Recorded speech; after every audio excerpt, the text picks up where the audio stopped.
জয় মা জগদীশ্বরী। বন্ধুরা, আশা করি আপনারা সকলে ভালো আছেন। আপনাদের সামনে নতুন একটা পর্ব নিয়ে আমি চলে এসেছি। সেই পর্বটা শুরু করার আগে বলবো, যা চ্যানেলটা এখনো সাবস্ক্রাইব করে উঠতে পারেননি, অবশ্যই চ্যানেলটা সাবস্ক্রাইব করে নেবেন। তাতে আপনার নিত্য নতুন ভিডিওটা আপনারা পাবেন অবশ্যই। আর বেশি সংখ্যক শেয়ার করবেন, যাতে সবার কাছে আমি পৌঁছতে পারি। তো আজকের বিষয়টা কি? আজকের বিষয়টা শুরু করার আগে প্রথমেই বলবো, অবশ্যই যারা জীবনের সমস্যায় ভুগছেন তারা অবশ্যই আমাকে ফোন করবেন। মনে রাখবেন, সকল সমস্যা থেকে মুক্তির একটাই নাম, তান্ত্রিক রুদ্র। তাই জীবনে যে কোনো সমস্যা হোক, সেই সমস্যাকে ছোট করে দেখবেন না। যে কোনো কারণ হোক, যে কোনোভাবে হোক, অবশ্যই যোগাযোগ করবেন। ফোন নাম্বার দেওয়া থাকবে, অবশ্যই ফোন করবেন, জানাতে পারবেন যে সমস্ত সমস্যা থেকে যদি মুক্তি পেতে হয়, নাম একটাই, তান্ত্রিক রুদ্র। তাই শুরু করা যাক আজকের বিষয়টা। আজকের বিষয়টা কি? খুব গুরুত্বপূর্ণ একটা বিষয় নিয়ে আলোচনা করব। আমরা অ্যাস্ট্রোলজিক্যালি আজকের বিষয়টাকে দেখব।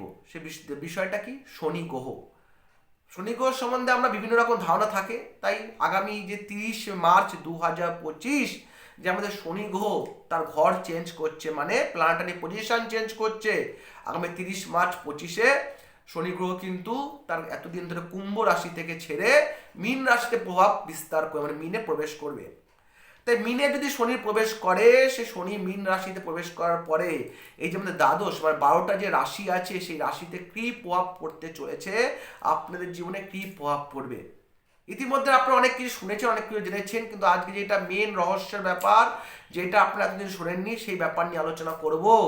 প্রত্যেকটা বিষয় কিন্তু আপনারা শুনবেন, প্রত্যেকটা রাশির বিষয় আপনারা শুনবেন, জানবেন, তাতে আপনারা নিজেরাও উপকার পাবেন এবং অপরকেও বলতে পারবেন তাদের জীবনে শনি গ্রহের প্রভাবে কি হতে পারে। প্রথমে আমরা কি, শনি গ্রহ নিয়ে অহেতুক ভয় পাওয়ার কিছু কারণ নেই। সমস্ত কিছু গ্রহের সব ভয়ে প্রতিকার সম্ভব। সেটা স্টোন হোক, কবচ হোক, মন্ত্র জপ হোক, সমস্ত কিছুই সম্ভব। যে আপনার ভুরি ভুরি অর্থ খরচা করতে হবে তার জন্য এমন কোনো ব্যাপার নেই। তাই জীবনে যদি ভালো থাকতে হয়, তার জন্য একবার হলেও ফোন করবেন। আশা করি আপনারা অবশ্যই ভালো থাকার অসুখটা এখান থেকে পেয়ে যাবেন। তাই শুরু করি আজকের অধ্যায়টা। শনি গ্রহর প্রভাবে আগামী 30 মার্চ 2025 থেকে শুরু করে আগামী দিনগুলো প্রত্যেক রাশির কেমন যাবে। প্রথমে বলি মেষ রাশি। যা মেষ রাশির জাতক আগামী 30 মার্চ 2025-এর পরে তাদের জীবনে কি আসতে চলেছে। 30 মার্চ 2025-এ যারা মেষ জাতক, তারা ভালো করে খাতা পেন বার করে লিখে নিন। তাদের জীবনে কিন্তু অর্থ ব্যয়, মানসিক কষ্ট আর বুদ্ধিমত্তার অভাব, অর্থ ব্যয়, মানসিক কষ্ট আর বুদ্ধিমত্তার অভাব দেখা যেতে পারে শনি গ্রহের অভাবে। অবশ্যই বলে রাখি, শনি গ্রহ যে আমি শনি গ্রহের যে প্রভাবগুলো বলছি, কারোর যদি রাশি চক্রে, প্রথম বলে রাশি চক্রে যদি শনি গ্রহের পজিশন ভালো থাকে, যদি তার দশা ভালো থাকে, তাহলে কিন্তু তার জন্য ভালো ফল হবে। কিন্তু আমি যে প্রভাবগুলো বলবো, যে যদি খারাপ বলে থাকি যে সমস্ত রাশির ক্ষেত্রে, তাদের যদি দশাগত প্রভাব বা জন্মগত কুষ্ঠিতে যদি সেই শনি যদি খারাপ পজিশনে বসে থাকে, বা দশা যদি শনি খারাপ দশা চলছে, তাহলে কিন্তু ভোগ্য ফল কিন্তু 100 জায়গায় কিন্তু 1000% ঘটতে বাধ্য। আর যাদের ক্ষেত্রে দশা, অন্তর্দশায়, প্রত্যন্ত দশায় বা রাশি চক্রে শনি ভালো ভালো অবস্থায় বসে থাকে, সেই ক্ষেত্রে কিন্তু এই খারাপ ফল কিন্তু অনেকটাই কিন্তু কমে যায়। মনে রাখবেন, অ্যাস্ট্রোলজি কিন্তু একটা বড় একটা পার্ট। সমস্ত কিছু দিক নিয়ে কিন্তু অ্যাস্ট্রোলজি বিচার করা হয়।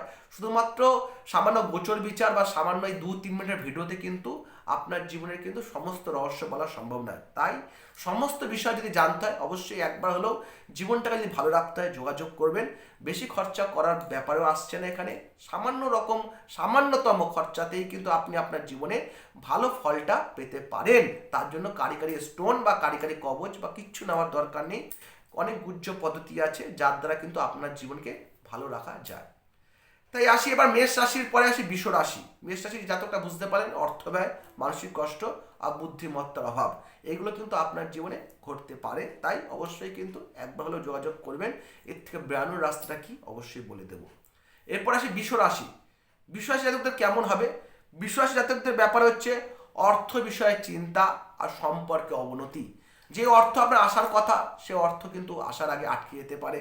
অর্থ কাউকে দিলে সে অর্থ ফেরত পাওয়ার ব্যাপারে একটা মানে সন্ধিয়া জন্মাতে পারে। আর নিজের যে সম্পর্কে কিন্তু অবনতি হওয়ার সম্ভাবনা রয়েছে। এর থেকেও বেরাবেন কি করে, সেটা জানার জন্য কিন্তু অবশ্যই ফোন করবেন। সংক্ষেপে আপনাদের কিন্তু আমি অবশ্যই বলে দিয়ে থাকবো কি করে আপনাদের এই সমস্যা থেকে সমাধান হতে পারে। বিষয়ের পরে আসে মিথুন রাশি।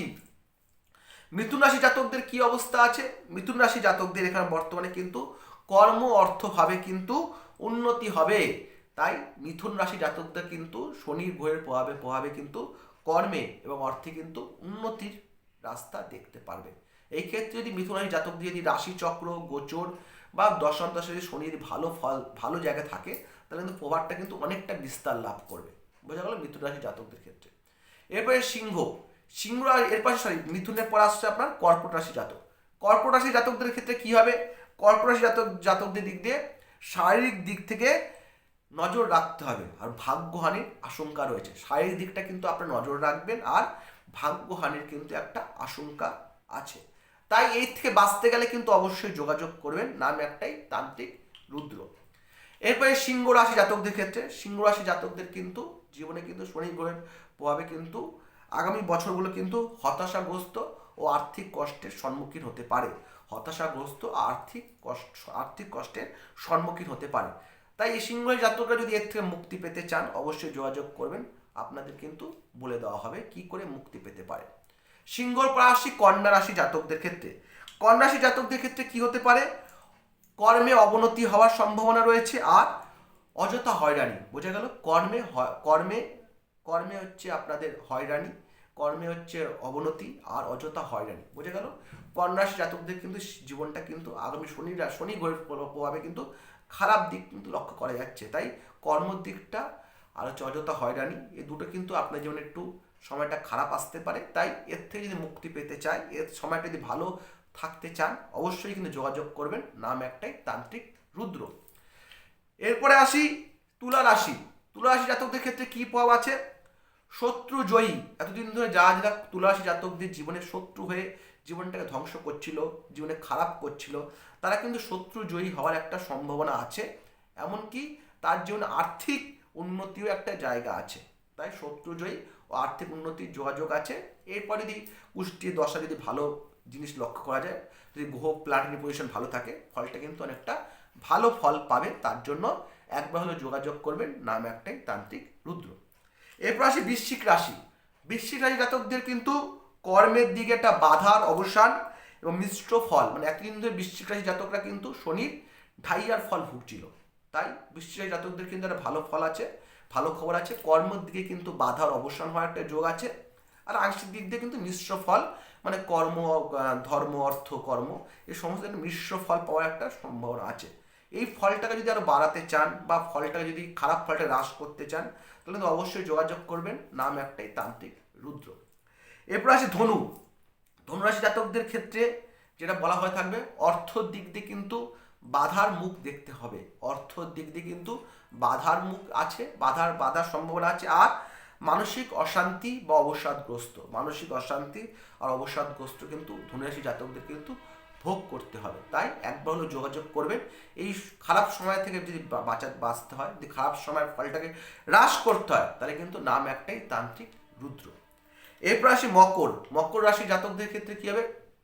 কর্মপ্রাপ্তির একটা যোগ আছে, এবং তার সাথে সামান্যতম হলেও একটা চিন্তাগ্রস্ত জীবনে, যেটা আপনারা মকর রাশি জাতকরা মানে শনির সাহসাতি প্রভাব থেকে সবাই বিড়ালেন, তারা কিন্তু এখনই কিন্তু চিন্তা মুক্তি হতে পারছেন না। তাদের জীবনে কিন্তু চিন্তা ভাবটা কিন্তু সাময়িক দিক দিয়ে এখন থাকছে। তাই নেক্সট কি হবে, নেক্সট এপিসোড আলোচনা করবো। আপাততভাবে এই চিন্তা আর হচ্ছে কর্মে যে সামান্যতম হলে বাধার মুক্তি এটা আছে, সেই ফলটাকে যদি ঠিকঠাক রাখতে হয়, তাহলে কিন্তু আপনাকে অবশ্যই একবার হলেও যোগাযোগ করতে হবে, নাম একটাই তান্ত্রিক রুদ্র। এরপর আসে কুম্ভ রাশি জাতকদের কিন্তু শনির 7.5 কিন্তু পিরিয়ড কিন্তু লাস্ট স্টেজ চলছে। তাই অবশ্যই বি কেয়ারফুল। কর্মে কিন্তু হানি হওয়ার সম্ভাবনা রয়েছে, আর অযথা অশান্তি, অযথা ঝুট ঝামেলাতে কিন্তু জড়িয়ে পড়ার সমস্যা আছে। তাই অবশ্যই কিন্তু আপনারা নিজেরা কিন্তু সাবধানে থাকবেন, আর এই জিনিসটা কিন্তু মাথায় রেখে চলবেন। নাম একটাই তান্ত্রিক রুদ্র, একবার হলেও যোগাযোগ করবেন। আশা করি আপনারা এখানে সমস্ত কিছুর সলিউশনটা পেয়ে যাবেন। এরপর সে মীন রাশি জাতকদের কিন্তু এবার কিন্তু শনির কিন্তু মিডিল পর্যায়ে কিন্তু 7.5 পিরিয়ড শুরু হলো। তাই মীন রাশি জাতকদের পক্ষে কিন্তু শারীরিক দিকটা বিশেষ করে নজর দেবেন, আর অযথা অর্থ হানি হওয়ার একটা সম্ভাবনা রয়েছে। তাই এই সমস্ত দিকটা যদি বাঁচতে চান, রক্ষা পেতে চান, নাম একটাই তান্ত্রিক রুদ্র, একবার হলেও যোগাযোগ করবেন। আজকে পর্যন্ত আপনাকে যে 12টা রাশির ফল বললাম, অবশ্যই আপনার মনোযোগ দিয়ে শুনেছেন, না হলে আবার শুনে নেবেন। আর যাদের যা সমস্যা আছে, সেই সমস্যাকে ওভারকাম করতে হয় শনি গ্রহ বিষয়ে, অবশ্যই একবার হলেও যোগাযোগ করেন, ভয় পাওয়ার কোনো ব্যাপার নেই। সামান্যতম প্রতিকারে কিন্তু আপনাদের জীবনে কিন্তু ভালো ফল পেতে পারেন যদি কাজ করতে হয়। নাম একটাই মনে রাখবেন, তান্ত্রিক রুদ্র। সকল সমস্যা থেকে মুক্তির একটাই নাম, তান্ত্রিক রুদ্র। তাই একবার হলেও ফোন করবেন, ফোন করে আপনাদের রাশিটা জেনে নিয়ে আমাকে সাথে কথা বলবেন। যদি রাশি না জানা থাকে তাও আমাকে ডেট অফ বার্থ বলে, time of birth, place of birth বলে রাশিটা কুশিটা বিচার করিয়ে নেবেন। অবশ্যই আপনাদের জীবনটা ভালো হবে, আর আগামী দিন যাতে ভালো যায় সেটাই মায়ের কাছে প্রার্থনা করি। আজকে এখানেই রাখি, পর নেক্সট এপিসোডে আপনাদের সাথে দেখা হবে। অবশ্যই চ্যানেলটা সাবস্ক্রাইব করে নেবেন, আর যত সংখ্যক বেশি শেয়ার করবেন। সকলের মঙ্গল, সকলে ভালো।